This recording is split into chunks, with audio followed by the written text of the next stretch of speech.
Bom dia, meus amigos, tudo beleza? Tudo legal? É isso aí. Eu sou Marcelo Bates e hoje eu vou falar sobre modelos de caixas para abelhas jataís e sobre o que eu penso, o meu modo de visualizar, o meu modo de trabalhar e entender as caixas para as abelhas nativas, né? Para começar, as caixas para abelhas nativas é algo muito pessoal e vai muito do propósito de cada criador. Cada criador tem uma maneira de pensar como vai querer lidar com suas abelhas e para que ele cria aquelas abelhas, por que ele cria aquelas abelhas, né? Cada um tem um pensamento. O meu modo de pensar, por exemplo, ele é ligado à preservação da espécie e também ligado a plantios, como vocês já sabem, vocês que já acompanham aqui o canal.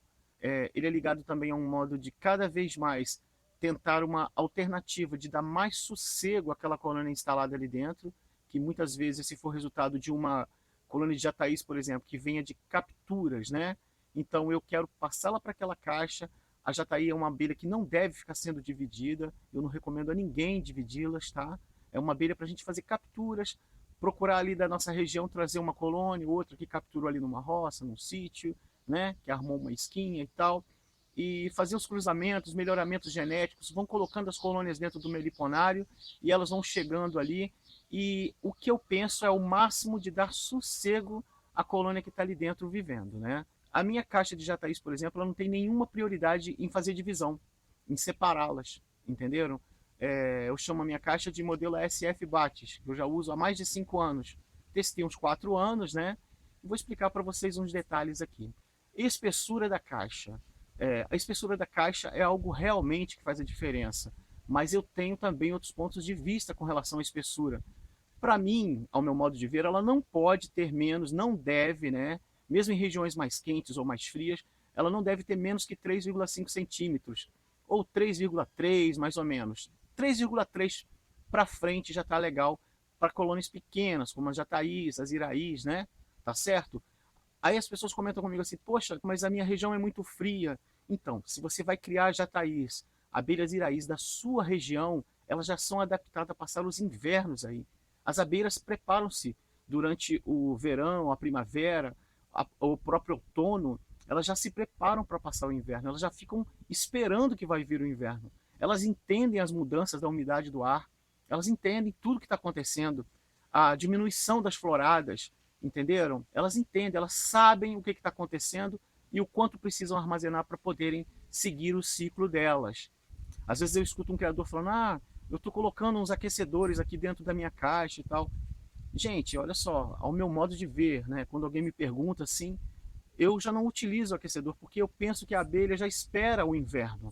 Ela já entende o inverno, a natureza dela já se prepara para passar o inverno. Claro que no Brasil, nosso clima tropical, ele não tem, como na Europa, né, assim, essa diferença de você entender o que é a primavera, a estação que chega, essa mudança real do tempo, de temperaturas negativas.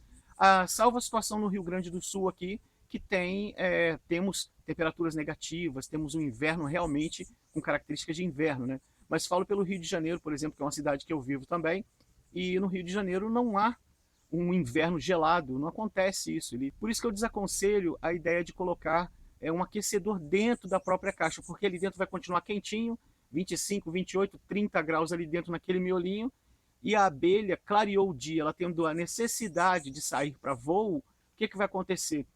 Mesmo às vezes tendo um duto, às vezes ela sente que está mais frio, mas às vezes a temperatura fora está muito mais agressiva. Às vezes a temperatura fora está 10 graus, 7 graus, e ali dentro está muito quentinho. Então, ao meu modo de ver, eu não recomendo essa alternativa. Aí o que eu utilizo para colônias jovens? Eu utilizo a estufa. A estufa, as abelhas ficam, no caso, fechadas, que é o que eu faço aqui, ali dentro com lâmpadas incandescentes, né? Ela é aquecida ali em torno de 27, 28 graus, fica aquecida tranquilamente. A caixa num todo, ela não está só com algumas regiões, porque assim, o que ocorre? Ela aqueceu num todo, quando a temperatura aqui do lado de fora, isso para o caso da minha região, aqui na zona da Mata Mineira, o dia abriu o sol, começou a aquecer, a temperatura passou de 25 graus, eu trazendo aquela caixa num todo já aquecida com essa mesma temperatura, ela praticamente não vai haver esse choque, entendeu? Ela não vai passar por esse choque, que é o choque térmico de estar do lado de fora frio da caixa, da estrutura externa da caixa, para a parte interna que está toda aquecidinha com um aquecedor interno. Isso é o meu modo de ver. Respeito muito vários pesquisadores que utilizam isso, né? Esse método, mas é um método que eu não adoto. Mas eu vou explicar sobre as caixas, eu vou mostrar mais detalhes ainda, o meu ponto de vista, e nesses estudos, as minhas observações com as caixas de alça, os encaixes entre as caixas, o que eu penso e como eu trabalho. Vou dar aqui para vocês o meu depoimento mais sincero de como visualizo isso. Claro que eu penso pela minha praticidade também de lidar, mas eu digo, eu tento ser ao máximo mais objetivo de dar sossego para aquela colônia que já não encontra abrigos naturais na natureza facilmente. Ela quase não tem árvores grossas mais para se abrigar, para construir seus novos ninhos. Vou mostrar para vocês uns exemplos que eu estou testando esse ano, tá certo? Ó, essa aqui é uma caixa de um amigo que passou para mim, tenho algumas delas aqui já, de um grande amigo, do Luciano. Um abração para você, meu querido. Essa aqui é uma caixa com uma boa espessura, está com 4 centímetros, muito legal. Isso para abelhas de porte maior, manda saias para bugias, né, que a gente está utilizando. Já vem colocando as abelhas nessa caixa. E dá uma olhada aqui, ó. Ela é uma caixa também segmentada, é uma caixa hexagonal, né? Mas é uma caixa também de montagens, uma por sobre as outras, em caixas uma por sobre as outras no sistema ímpar. Vão sendo colocados os módulos um por sobre os outros. Eu venho com uma observação muito curiosa com relação sobre as espessuras da caixa. Essa caixa eu estou gostando também de testá-la, de usá-la também aqui em experimento com as bugias. Está sendo interessante esse ano. Tem muita coisa vindo pela frente ainda. A gente tem que observar para a gente não falar bobeira. Então a gente vai analisando bem. É importante também fazer experimentos, amigos. Não só assim, 1, 2, 3, 4 colônias. A gente tem que fazer com 10, 15, para a gente ter uma estatística melhor. Não adianta nada a gente experimentar também só durante um ano. Eu acho pouco. Eu considero pouco um ano. Porque precisa passar o inverno. Tem inverno que é muito mais frio do que o outro. Então é algo assim que a gente tem que ficar pensando sempre. Penso praticamente durante boa parte do tempo, sempre alguma alternativa relacionada a abelhas nativas. Sempre há comportamento sobre as árvores específicas que elas mais gostam, que elas procuram, o tipo de madeira.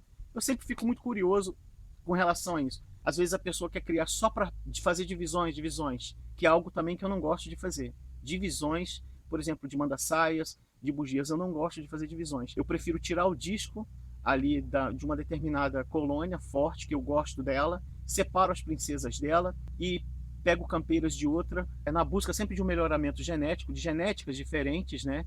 Há locais de predominância, por exemplo, de MQQ e MQA, a região de São Paulo, por exemplo, ela tem as duas espécies, né, na natureza, e ocorre também naturalmente. Eu, por exemplo, não sou a favor de se juntar e induzir a situação. Eu não curto essa ideia. Nem com as mandaguaris também, nem de pegar tubuna, pegar disco de tubuna, colocar para mandaguari amarela. Não, eu não faço isso. Eu penso assim, que se a natureza se propõe a fazê-lo, eu deixo que ocorra.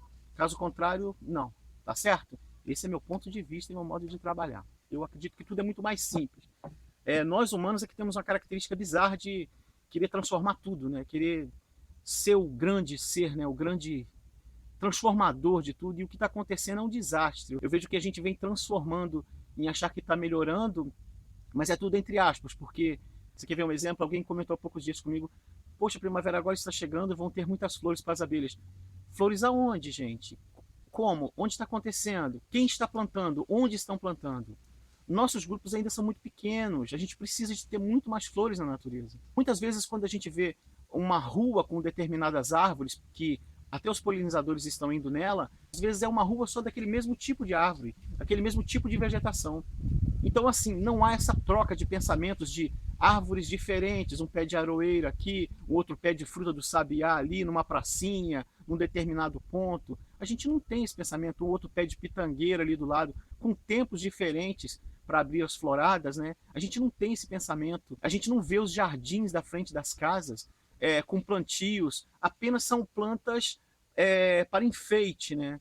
A gente não vê produzindo ali mamão, a gente não vê uma cova de cana que poderia estar produzindo cana também para as crianças, para os adultos também, até para fazer um caldo de cana em casa. Então há muitas opções de se produzir alimentos até no jardim da nossa própria casa. Aí é só gramado, gramado e aquelas arvorezinhas de Natal ali, pá, e aí? Agora eu vou mostrar para vocês o meu modelo de caixa para jataís, que é o que eu quero conversar para vocês.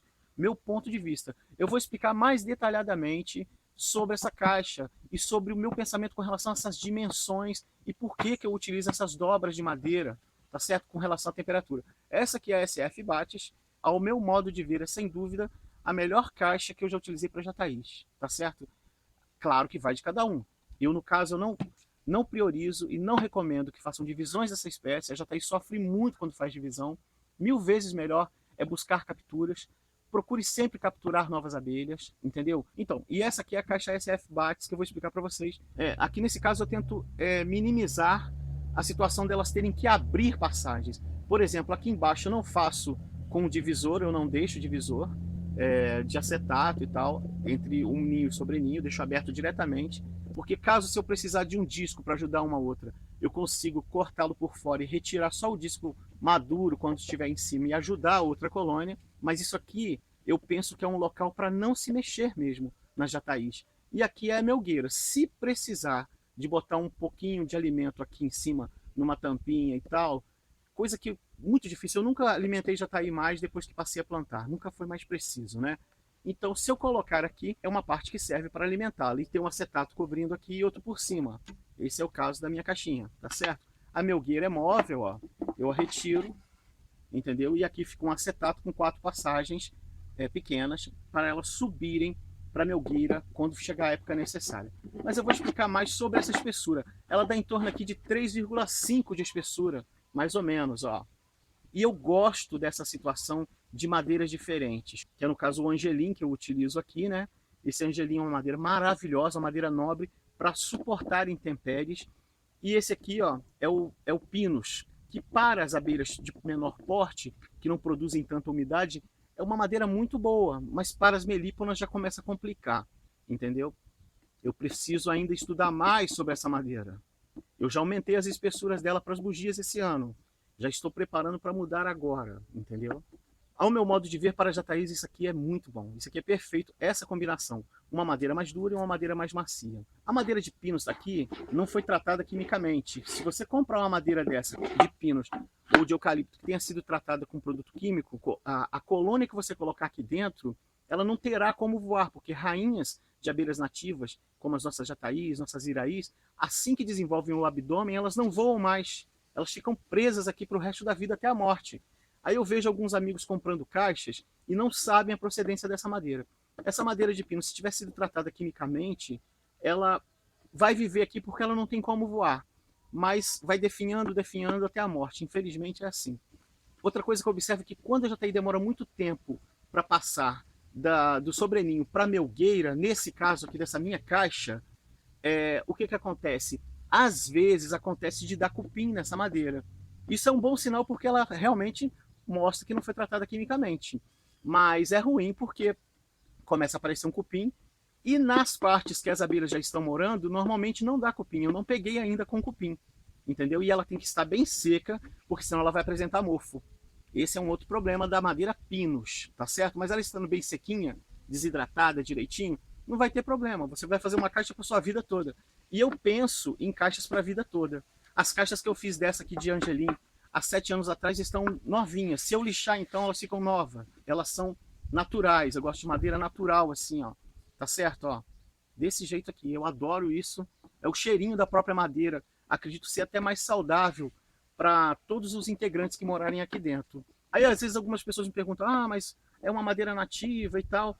Quem cria abelha, ao meu modo de ver, amigos, precisa plantar. Se a gente usa uma caixa dessa, a gente tem que plantar 50, 100 árvores, tá certo? Mas se todo mundo plantasse, teria floresta à vontade para todo mundo, teria flores para as abelhas todas na natureza, teríamos muito menos uso de pesticidas, porque a biodiversidade estaria muito mais rica, os micro-organismos no solo, por todas as partes, estariam atuando melhor. Nossos laboratórios brasileiros, nós temos capacidade para desenvolver biotecnologia, há muitos recursos, mas não há interesse da indústria nisso, né? A gente sabe disso, infelizmente, mas na medida do possível a gente vai trabalhando e vai seguindo a nossa luta. Eu vou aproximar mais o vídeo e mostrar mais detalhes sobre essas espessuras e o que eu penso ao meu modo de ver e ao meu modo de trabalhar com essas abelhas nativas. Vamos dar uma olhada aí, beleza? Vamos lá. Então, amigos, aqui um exemplo básico de uma caixa ímpar, né? Aqui está só a base, a parte da lixeira e a parte do primeiro módulo aqui que está sendo conectado. Normalmente essas frestas dela, que entre um módulo e outro, entre uma base, ele é coberto com essas fitas, né, que se utilizam bastante, essas fitas para cobertura. Em alguns lugares no interior as pessoas utilizam argila, passam barro para vedá-lo, tá certo? O que ocorre? Essas frestas, o que eu venho observando desde o ano passado, desde janeiro de 2019, eu observava que essas frestas, elas ficam sempre o tempo todo, mesmo coberta, com fita, exalando esses odores aqui internos da colônia. Aqui vocês estão vendo o geoprópolis, ó, feito pela colônia de bugias, né? Esse geoprópolis, ele vai, é a mistura da resina da própolis da árvore com argila, forma essa geoprópolis aqui, também com materiais da saliva das abelhas, né? Elas incluem nessa mistura, fazem esse componente para usar na vedação e na proteção interna da colônia. Mas com o tempo você vai notar que a gente vai passando o formão ali, né, que vai tirando, e essas distâncias vão dando sempre uma gretinha. E por mais aderida que ela fica, eu já notei que isso fica exalando cheiros. Foi onde surgiu pela primeira vez nesses 7 anos a presença das moscas soldado para colocar os ovos nessas frestas.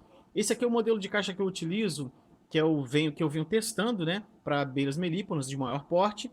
E assim, ela vem funcionando bem, mas eu preciso adequar mais coisas, vou aumentar mais a medida interna. A madeira pinus para abelhas que geram muita umidade, como as bugias, as guaraipo também, que não chegaram para mim ainda, mas já li sobre elas. Elas também geram umidade interna, então o pinus ele não suporta, né? Entendeu? Ele não suporta a umidade, né? E elas também têm facilidade de roê-la, mas é uma madeira boa para isolante térmico. Isso ela é muito legal. Agora essa madeira Angelim por fora, como vocês estão vendo aqui, ó. E por baixo também, eu também não deixo os pezinhos, porque eu noto que fica sempre quentinho, aquecido. Às vezes passa umidade por ali, né? Excesso de umidade, mas essa caixa não tem me dado muito problema com isso não. O que eu faço é manter essa superfície. Aqui eu não vejo as moscas soldado.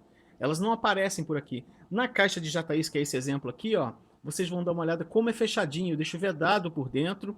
Então assim, não há qualquer possibilidade da mosca soldado passar ali e colocar os ovos, né, que ela tem um abdômen longo, né, ela passa por aquele furo, coloca os ovinhos que nascem e as larvas entram para o interior da caixa. Mesmo com fita, se você descuidar um pouco, elas vão entrar, mas nesse caso aqui, por exemplo, colônia de jataís e iraís que eu tenho aqui, nunca, mas nunca tiveram problemas de aparecer larva de mosca soldado.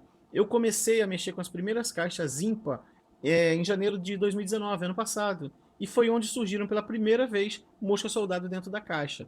Aí eu notei que quando ela já coloca o ovo na fresta, ele já passa. Aqui está esse modelo de caixa de jataís, né, que eu utilizo, que eu desenvolvi, o modelo SF Bates, tem o ninho sobre ninho e tem essa melgueira por cima, que aqui nunca tive problemas, nem mesmo com forídeos. Mas o forídeos para jataís, ele está muito mais ligado a um manuseio mal feito, porque a jataís, ela não tem essa capacidade toda de atrair forídeos, galera, não tem. Tem que ter estourado muito pote. Se você fizer tudo certinho, tudo direitinho, faz pela parte da manhã, porque os forídeos têm uma tendência a aparecer muito mais fortemente no decorrer da tarde, na parte da tarde, entendeu? Eles também saem para se acasalar, a gente vê que eles se acasalam do lado de fora da caixa, eles não se acasalam dentro, só que eles deixam os caminhos dentro da caixa marcados para que os outros localizem. Quando você pegar um forídeo vivo, assim que você capturá-lo, se você apertá-lo nos dedos e sentir o cheiro, você vai notar que odores incrivelmente fortes que um serzinho daquele tamanho tem. Então, assim, imagine a capacidade dele de marcar os territórios, os feromonas, para trazer os outros forídeos, tá certo? Então, assim, forídeo, ele precisa ser muito bem estudado para que se saiba lidar com a situação de controle da colônia. Você não vai ter problema com um manuseio bem feito, dificilmente. Só que as bugias são mais suscetíveis a forídeos. Colônias mais fracas não podem brincar. Se brincar, vai dançar mesmo. Outra coisa que eu quero falar para vocês, ó, vou mostrar para vocês uma colônia de iraí aqui, uma colônia que está subindo para a melgueira agora, né? Ela vai mais lentamente porque ela vai construindo esse invólucro, ela vai preparando e vai crescendo aos poucos até tomar toda a melgueira, tá certo? Eu estou ainda trabalhando as medidas dessa caixa, ainda vai aumentar mais 1 centímetro para cada lado, eu estou trabalhando isso de tempos em tempos, né? À medida do possível, a gente vai trabalhando de acordo com como elas vão tomando diretrizes, a gente vai ajustando as medidas. E eu estou gostando muito de vê-las em evolução também, as iraís. São abelhas incríveis, fantásticas, trabalham e são excelentes produtoras. Mas caixa boa, meu amigo, para ter caixa boa tem que ter flor também. Ela tem que ter uma boa vedação, tem que ter uma espessura razoavelmente boa, não pode ser muito fininha mesmo. E tem que ter flores. Você não vai ter mel na caixa se você não tiver flores. Simples assim. Olha como estão trabalhando no inverno. Ó. Fiz essa filmagem hoje, dia 5 de julho, e elas estão trazendo alimento. Agora são por volta das 15 horas, né, 3 horas da tarde, e elas estão a todo vapor, encontrando boa alimentação, trazendo pólen, trazendo néctar. Entenderam? E é isso, galera. Vou explicar para vocês um pouco mais sobre a espessura da madeira e o meu ponto de vista aqui, o que eu visualizo com isso. Tá certo? Então, amigos, o meu pensamento com relação à espessura da madeira, ele se dá da seguinte forma. Eu noto que duas dobras de madeira, uma madeira mais rígida por fora, como o angelim, e uma mais macia por dentro, como a pinos, por exemplo, como madeira de pinos. Essas duas madeiras combinam muito bem. Uma tem um papel de isolante térmico fantástico, que é o pinus, que é mais macio, funciona como um isopor. E a madeira mais forte por fora, ela é resistente. E ela bate com o frio, por exemplo, que bate nela, e ele segura a onda e diminui a propagação para chegar nessa madeira interna. É tanto que eu vejo nas caixas de bugia, eu sempre noto nas caixas de bugia e nas caixas de mandaçaia que está mais morno ali por baixo. Que essa parte do ninho sobre ninho, ele está sempre mais aquecido do que a parte externa. Ou seja, essa parte de fora, essa carapaça que é criada na caixa, ela acaba quebrando a barreira do frio, né, que vem, ou do calor, não deixando que nem desça nem suba a temperatura de forma brusca. Vai levar muito mais tempo. E a colônia, estando com uma boa população interna, ela vai ajudar a propagar o calor, a irradiar o calor de dentro para fora também, mantendo aquele aquecimento. Esse também é um dos outros motivos que eu não tenho pezinho na caixa. Isso é uma opinião minha e forma de eu utilizar as minhas caixas. A abelha, quando ela se instala num toco, normalmente ali embaixo não tem nada flutuando. Dali para baixo é só madeira, não é verdade? Então, assim, ela tem toda aquela estrutura de uma árvore. Outra coisa é que essa passagem de uma madeira para outra, esse intervalo também, meio que dá a entender como uma parede de estúdio. Eu sou músico também, né? Eu sou de estúdio, de banda. Eu tenho a banda que se chama Bates, né? Que eu sou vocalista da banda, eu sou compositor também. E a gente vai muito em estúdio, e a gente está sempre em estúdio, e as paredes do estúdio, elas ajudam também de alguma forma, não só a bloquear a saída de som, né? Ela também ajuda também como isolante térmico. E tem ar ali entre essas partes, essas paredes, né? Entre uma parte e a outra da parede, de madeira, né? Da vedação, entendeu? Fica aquele vácuo ali, né? Aqui no caso, não há muita distância desse vácuo, mas eu digo, há uma passagem, há uma abertura entre um lado e outro. Então, há uma abertura, uma passagem, mínima que seja, mas entre uma madeira e outra, e eu acredito sim que certamente isso aqui ajuda muito nesse isolante térmico interno. É um dos motivos a mais que eu, testando as caixas mais grossas, e se forem de madeiras, um tipo de madeira só, uma madeira bruta, ou uma madeira mais resistente, o frio vai propagar muito mais depressa numa camada só, ou ele vai propagar o calor também muito mais depressa numa madeira mais rígida. Quanto mais dura a superfície, a tendência é propagar muito mais calor ou frio, e mais rápido possível, na verdade. Isso aqui é uma forma de quebrar essa passagem rápida. E eu noto que está sempre mais aquecido nessa parte interna da caixa. Eu ainda quero testar outras madeiras, tipo cedrinho. Pretendo utilizar o cedrinho também por dentro, que é uma madeira que também tem certa maciez, né? Apesar de ser uma madeira nobre.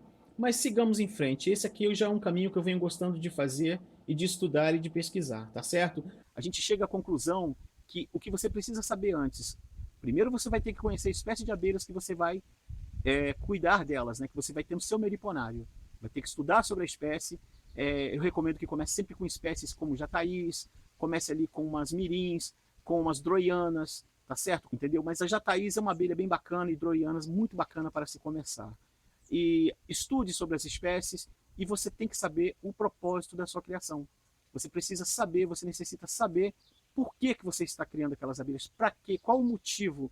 É um motivo de preservação? É para a produção do mel? Se for para a produção do mel, necessita que você plante flores, que senão você nunca vai ter mel, não é verdade? Agora, são para divisões? Uma das caixas mais utilizadas no Brasil para divisões são essas caixas IMPA. Elas são caixas muito práticas e também de valor muito mais acessível. Essa caixa que eu estou estudando e trabalhando ela para as abelhas de maior porte, como as mandaçaias, bugias, guaraipo, essas caixas que estou trabalhando, elas ficam mais caras. É porque eu estou utilizando uma madeira nobre por fora para proteger, para suportar as intempéries, né? E uma madeira mais frágil por dentro, digamos assim, ou não, né? Eu estou procurando ainda uma textura de madeira que comporte bem e suporte a umidade dessas abelhas de maior porte, como as bugias, né? Tá certo? Aí é isso. Então você precisa saber primeiro qual o propósito da sua criação. Eu vejo pessoas aí rapidamente instalando 100, 200 iscas e ele nem conhece sobre a espécie de abelha que ele já está capturando. Gente, isso é loucura. Tem gente que depois que capturou me pergunta quais são aquelas mosquinhas que estão atacando a colônia dele, que ele acabou de fazer uma transferência. Ele está falando de forídeos, né? Entenderam? Então, assim, é muito complicado uma pessoa não ler nada sobre uma espécie e começar a criá-la, entendeu? Principalmente a abelha sem ferrão, que existe um universo de estudo ali dentro.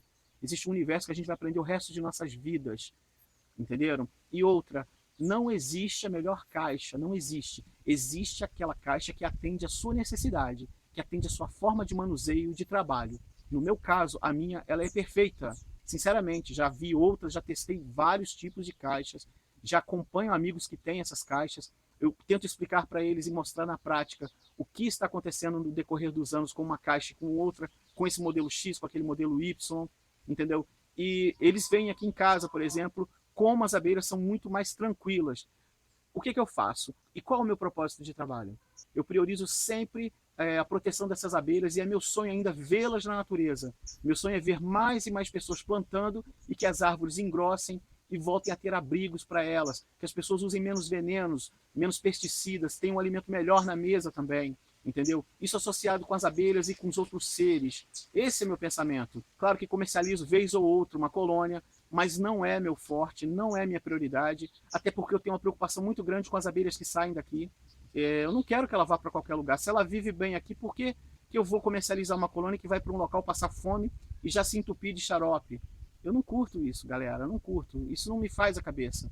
Já teve gente que chegou aqui em casa, poxa, eu estou precisando de uma colônia de jataís, entendeu? Para colocar no meu pomar e tal. Eu falei, meu amigo, você pulveriza no teu quintal, você não tem flores no teu quintal, você usa roundup em volta da tua casa toda. Para que eu vou tirar uma colônia daqui que tem a vidinha dela sossegada e vendê-la para você ou dar ela para você, para você tirá-la do local que ela vive a vidinha dela, para levá-la para um local que ela não vai ter paz e vai morrer em poucos meses. Eu procuro fazer caixas que durem muito mais tempo e que dê mais sossego para aquela abelha.